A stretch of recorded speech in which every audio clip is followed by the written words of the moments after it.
মন্দিৰ মছজিদ নামঘৰ গীৰ্জা এইবোৰৰ দুখ নাই। দুখ কাৰ? আমাৰ যিবোৰ মানুহ আছে সেই মানুহৰ মগজুহে আচলতে মানুহৰ বেয়া। আচলতে মানুহবোৰৰ হৈছে কি, মন্দিৰ বা অন্যান্য ধৰ্মীয় অনুষ্ঠান বা চিকিৎসালয় এইবোৰত যেতিয়া ধৰ্ষণ কৰা আৰম্ভ হৈছে, মানুহবোৰৰ যে বিকৃতি হৈছে, মূৰৰ বিকৃতি হৈছে, এনেকুৱা কিছুমান মানুহ আমাৰ সমাজত বসবাস কৰে বা আমাৰ ভাৰতবৰ্ষত বসবাস কৰে। তেওঁলোক মানুহ নামৰ কুকুৰো কিজানি ভাল আছে, ৰাস্তাৰ মাজত তেওঁলোকে সংগম নকৰে। কিন্তু মানুহবোৰে আজিকালি এনেকৈ এটা চৰম পৰ্যায় পাইছেগৈ, তেওঁলোকে যিকোনো বেয়া কাম কৰাত অলপো ভয় নাখায়, অলপো সংকোচবোধ নকৰে। হাজাৰ হাজাৰ কোটি টকা খৰচ কৰি ৰাম মন্দিৰ নিৰ্মাণ কৰা হ'ল। ভাৰতবৰ্ষৰ প্ৰতিজন হিন্দুৰ আৱেগৰ লগত জড়িত আছিল।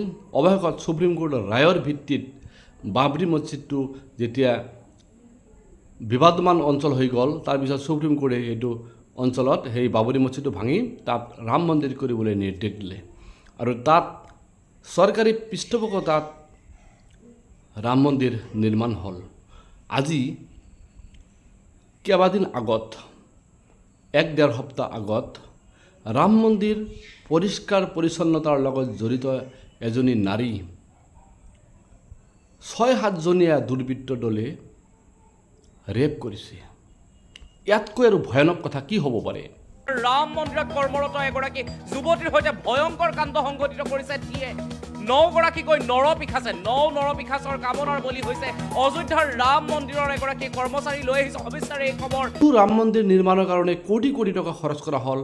সেইটো ৰাম মন্দিৰত কিন্তু নিশ্চিতভাৱে CCTVৰ ব্যৱস্থা আছে, সুৰক্ষাকৰ্মীৰ ব্যৱস্থা আছে আৰু তাত সুৰক্ষাকৰ্মীৰ ব্যৱস্থা থকাৰ পিছতো যোগী আদিত্যনাথৰ সেই উত্তৰ প্ৰদেশত এই ধৰণৰ এটা ঘৃণনীয় কাৰ্য সংঘটিত হ'ব পাৰে, তাত কিন্তু আচলতে কল্পনা কৰিব নোৱাৰি। পুলিচৰ কমপ্লেইন দিয়াৰ পিছত প্ৰথমে কিন্তু পুলিচেও তৎপৰতা দেখুওৱা নাছিল। তাৰপিছত পুলিচ বাধ্য হৈ 5জন পাখণ্ডক কিন্তু গ্ৰেপ্তাৰ কৰিবলৈ সক্ষম হৈছে। ৰাম মন্দিৰ পৰিষ্কাৰ পৰিচ্ছন্নতাৰ লগত জড়িত এজনী নাৰী যদি আজি সুৰক্ষিত হ'ব নোৱাৰে, ভাৰতবৰ্ষৰ মহিলাসকল কেনেকৈ সুৰক্ষিত হ'ব?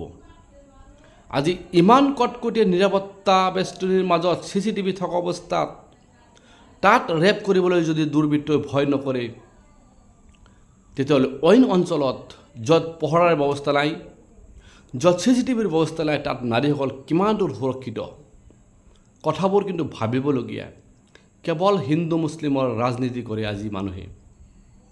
মন্দিৰকো এৰি নিদিলে সেই পাখণ্ডবোৰে। ইমান ভয়ানক কৰ্ম আচলতে ভাৰতবৰ্ষত যে বৰ্তমান যিবোৰ ঘটনা হৈ আছে, বিশেষকৈ নাৰী সুৰক্ষাৰ ক্ষেত্ৰত যে ভাৰতবৰ্ষ বহুত পিছ পৰি আছে, এই কিছুমান ঘটনাৰ দ্বাৰাই কিন্তু প্ৰমাণ হয়। আজি যিটো মন্দিৰৰ কাৰণে গোটেই ভাৰতবৰ্ষৰ হিন্দু সমাজ এক হৈ গৈছিল, যিটো মন্দিৰৰ কাৰণে গোটেই হিন্দু সমাজ আন্দোলন কৰিছিল, ভাৰতবৰ্ষত ভাতৃঘাতী সংঘৰ্ষৰ সৃষ্টি হৈছিল আৰু সেইটো ৰাম মন্দিৰৰ নিৰ্মাণৰ মাত্ৰ কেইবামাহ পিছত যিটো ভয়ানক ঘটনা সংঘটিত হ'ল, য'ত আজি মন্দিৰত যে তাত নাৰী এজনী যে সুৰক্ষিত নহয়, এইটো কিন্তু ভাবিবলগীয়া কথা। মন্দিৰ মছজিদ নামঘৰ গীৰ্জা এইবোৰৰ দুখ নাই। দুখ কাৰ? আমাৰ যিবোৰ মানুহ আছে সেই মানুহৰ মগজুহে আচলতে মানুহৰ বেয়া। অৱগত এটা কথাই ক'ম, ভাৰতবৰ্ষত অন্তত এই মহিলা সুৰক্ষাৰ কাৰণে কঠিন আইন অনা দৰকাৰ। বিশেষকৈ যিবোৰ ব্যক্তি ধৰ্ষণৰ লগত জড়িত, সেইবোৰ ব্যক্তিক